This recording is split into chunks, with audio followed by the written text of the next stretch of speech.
ہمارے ملک ہندوستان میں آزادی کی لڑائی مسلمانوں نے شروع کی۔ ہندوستان کی جنگ آزادی میں جو 1857 سے 1947 تک 90 سال پر مشتمل ہے، اس کا پہلا نصف حصہ یعنی 45 سال زیادہ تر مسلمانوں ہی کی قربانی سے عبارت ہے، اور اس عرصے میں ملک کا کوئی چپا نہیں جس کو مسلمانوں نے اپنے خون اور لہو کا نذرانہ پیش نہ کیا ہو۔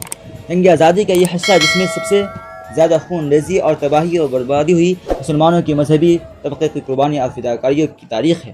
سید احمد شہید، شاہ اسماعیل شہید، ان کے عالمی ہمت خلفاء، علماء صادق پور، مولانا فضل حق خیرآبادی اور کتنے ہی علماء و مشائخ ہیں جنہوں نے آزادی کی لڑائی میں جان و مال کی زبردست قربانیاں دی ہیں۔ اگلے 45 سال میں جو مسلمان جنگ آزادی میں شریک ہوئے، ان میں غالب اکثریت علماء اور اہل دین کی تھی۔ خلافت کمپنی، جمعیت علماء ہند، مجلس احرار وغیرہ تو قائم ہی اسی مقصد کے لیے ہوئی۔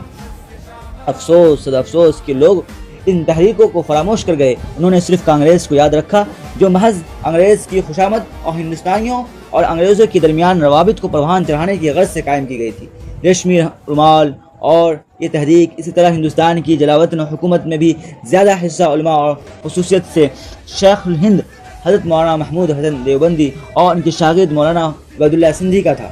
علماء اور مسلمانوں کی مذہبی طبقے کی تحریک آزادی میں پرجوش شرکت اور قربانی بھی اس لیے رہی، اور قربانی کچھ اس لیے نہیں تھی کہ ان کو آئندہ حکومت میں حصہ داری کی تما تھی اور وہ وزارتوں میں اپنا حصہ چاہتے تھے۔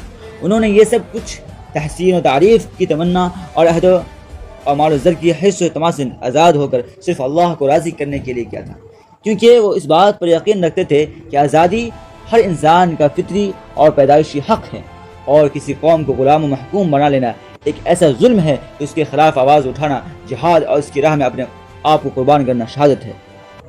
ماخوذ جدید فکری مسائل، جلد 1، صفحہ 245-246۔